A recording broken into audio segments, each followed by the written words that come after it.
Hello guys, welcome back to my channel. If you're new, my name's Ariella and I make videos about my life as a second-year medical student. I actually got a request from someone on one of my recent videos to make a video about how to schedule your pre-med coursework because it can be really overwhelming coming into undergrad and having no idea what courses you need to take when in order to prepare yourself well for medical school. So I just have a couple points to make before I review the general coursework that people tend to do when they are pre-med students or when they're getting ready to apply to medical school. The first is, obviously it's been a little bit since I've done this. I started college in the fall of 2014, so it definitely has been several years. So just keep that in mind. I tried to do a little bit of research to make sure that everything is basically the same as when I applied, and from what I found it is, but obviously things can change, especially if this video gets a little bit dated, so just keep that in mind. Make sure you do a little bit of research before you take what I say as exactly what's happening, because likelihood is every med school is a little bit different, and what I say probably does not apply for every single one. Along those lines, some med schools are probably going to have required classes that other med schools do not require,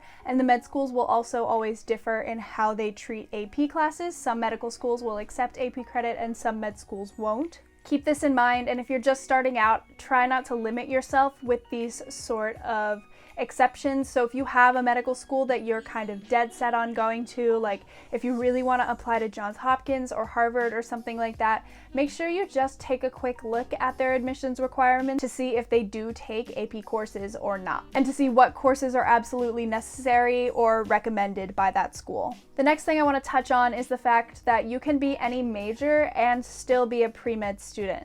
However, keep in mind that the traditional pre-med majors like biology, or if your school has a specific pre-med major or pre-med track, those majors are usually going to include all the courses that are required to apply to medical school in their curriculum already. Other majors might not have these courses built in, and so you might end up using most of your elective credits or some of your summers in order to get those required courses in. Third, I'm going to give an example of what I think a typical schedule of a pre-med student is going to be shortly, but I want you to know that every school is different and every school schedules out their majors differently, so make sure that you're actively talking with your advisor and your pre-med advisor if you're confused about any of this. They're going to be the ones who know your school specifically, and they know how the pre-med necessary courses are going to fit into your schedule the best. And lastly, this isn't going to include any research, extracurricular, or volunteering advice. This is just going to be my advice on the coursework that you need and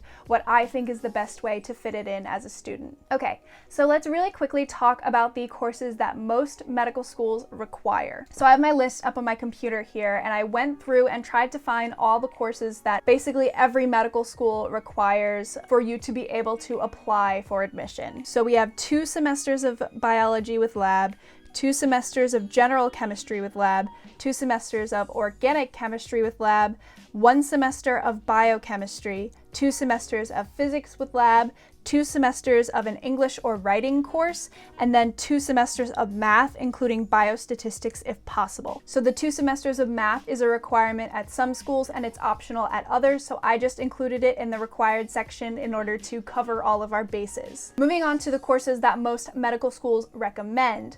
So most med schools recommend that you take 1 semester of psychology, 1 semester of sociology, and then potentially 1 semester of anatomy/physiology. So personally, I highly recommend taking sociology and psychology if you can. If they fit into your schedule and you can get them in, that's awesome. Anatomy and physiology can be very useful, but as a pre-med student, something that you're really gearing up for is the MCAT. There's really not a lot of anatomy or physiology on the MCAT. However, there's an entire psychology, sociology section of the MCAT, and that is actually one of the best ways to improve your MCAT score while also learning the minimum amount of information. The psych-soc section can be very useful in helping improve your score. So If you haven't taken any psychology or sociology courses and you have the ability to, I would highly recommend it. All right, so let's move on to my recommended schedule for your pre-med journey. So starting off with your freshman year, the fall of your freshman year, I would recommend taking your Biology 1 course with lab, your General Chemistry 1 course with lab, your writing course, and your first calculus course, or whatever math. Most schools recommend calculus, but seeing as math isn't a requirement at most schools, it probably doesn't really matter what math course you take. And then in the spring of your freshman year, you would take the second version of all those courses. So you would take your Biology 2 with lab, your General Chemistry 2 with lab, your second math course, and then your second writing course. A quick note and a little bit of something different that I did personally when I was pre-med is I took Calculus 2 the first semester of my freshman year, so my fall semester, and then I didn't take another math course until I took Biostatistics senior year. So it's kind of up to you what you decide with the math courses. Just make sure that whatever you do aligns with the medical school that you want to go to. So moving on to your sophomore year. So in the fall of your sophomore year, you will most likely be taking Organic Chemistry 2 with lab, Physics 2 with lab, and then I would recommend taking a psychology course here or a sociology course. And then similarly, the spring of your sophomore year is going to be the same thing as your freshman year was. So you're going to be taking the second level of all those courses. So that's going to be Organic Chemistry 2 with lab, Physics 2 with lab, and then if you took psychology in the first semester, take sociology. If you took sociology, take psychology. There's only 3 courses there because that's basically all of the required courses, and you'll likely have to fill in with courses for your major that semester and for the rest of that year, basically. You can see how these courses could be very easily built into a biology major or a neuroscience major or a physiology major or something like that, but it's going to be definitely a little bit more difficult and a little bit more work to fit this into something like an engineering degree or a computer science degree or even a humanities, arts, or social science degree. So just keep that in mind. Okay, so junior year is where it starts to get a little bit more interesting. So in the fall of your junior year, you will probably be taking a biochemistry course, and then if you can, I would try and fit an anatomy and physiology course here as well. And then in the spring of your junior year, I would highly recommend taking a lighter course load in order to study for the MCAT. So by this point, all of the required prerequisites for applying to medical school have been covered in your first 2.5 years, and so using the spring semester to study for the MCAT I think is the most useful. And here's where a little bit of the variability can come in. You need to decide what you want to do with your MCAT and when you're going to make time to study for it and how you are going to feel most prepared for it. There are definitely a few options here. So option A is to take the MCAT between your sophomore and junior year, so the summer after your sophomore year. Personally, I do not recommend this because unless you took classes the summer between your freshman and sophomore year, you will most likely not be finished with Organic Chemistry 2 until the end of your sophomore year. And at most schools, Organic Chemistry 2 is a requirement in order to take biochemistry. And biochemistry is very heavily tested on the MCAT. It's a very large portion of the biology and life sciences section. And so in order to do well on the MCAT, you need to have a really good understanding of biochemistry. If this is something that you want to do, I would probably recommend taking some courses the summer after your freshman year, maybe getting organic chemistry out of the way the summer after your freshman year so you can take biochemistry in your sophomore year and then use the entire summer to study for the MCAT after your sophomore year and take the MCAT right before you begin your junior year. So that is one option. Option B, and personally my favorite option, would be to take summer courses the summer after your sophomore year. Make sure that you get a little bit ahead of schedule and then use that lighter semester, spring of your junior year, because you've caught up on courses, to study for and take the MCAT. That way, once you've taken the MCAT late spring of your junior year, you can apply for medical school as soon as possible because med school applications are rolling, and so the earlier you get them in, the better. And when you submit that application is usually going to be the summer before your senior year. So like I said, this is my recommendation. If you can afford to do this, if you can afford to take some extra summer classes in order to get ahead, I personally prefer this, taking it after your junior year. I think that's a better option than taking it after your sophomore year, but it totally depends on what you like and how comfortable you feel taking this big test, whether or not you've gotten the courses that you need in order to feel prepared for the test. Lastly, I have option C. So if taking summer courses is not possible for you, I would recommend loading your courses, stacking them up freshman and sophomore year.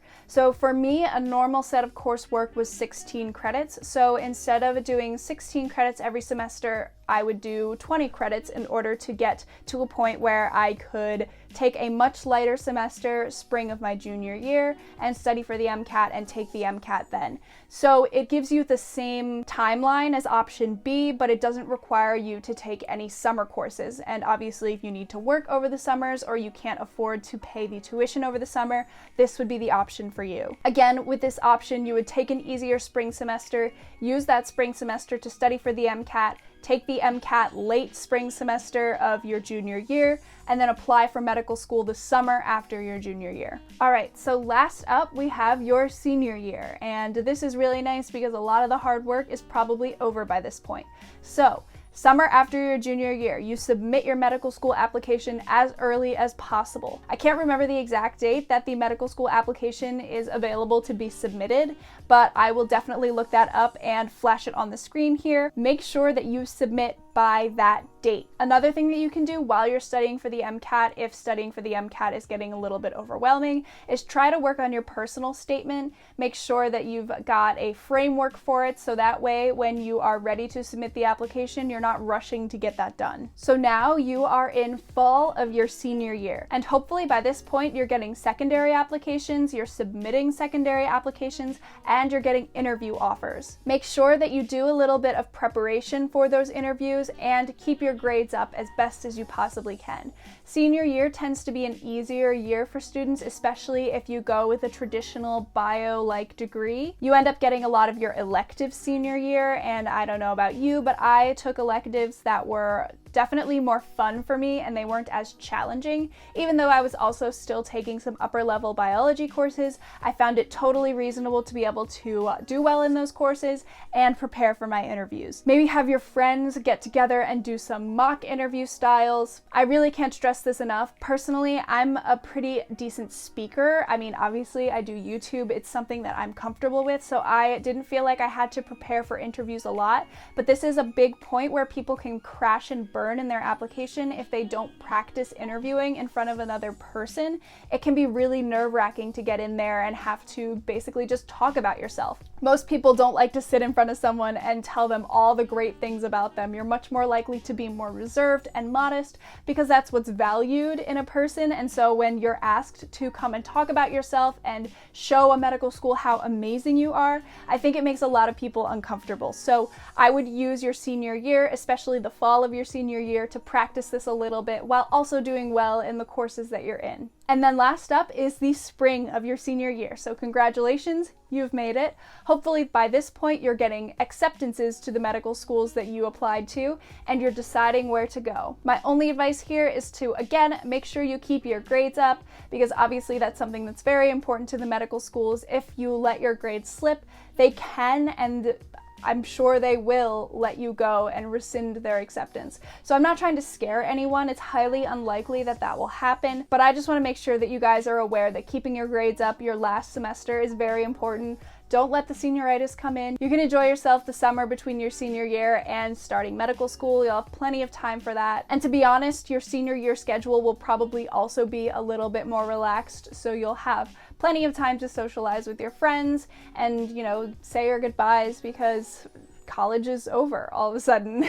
All right, so that is my general recommendation for schedules and how you should plan out your schedule if you're a pre-med student. So again, one more time, this can obviously vary greatly depending on your major, depending on your school, depending on the medical school that you want to go to. So make sure you talk to your advisors and your pre-med advisor if you have one in order to help you navigate this space. And obviously, feel free to DM me on Instagram. I love talking to you guys, and hopefully I can give you some more personalized advice if you reach out to me there. I know this is a lot of information, so I'm going to flash a general overview of everything that I talked about on the screen now, so that way you have a nice graphic in order to be able to see exactly what you need to do, and hopefully that's helpful and you can screenshot it and save it throughout your undergrad journey. All right, thank you guys so much for watching. If you enjoyed this, like and subscribe down below for more med school content, and I will see you guys in the next one.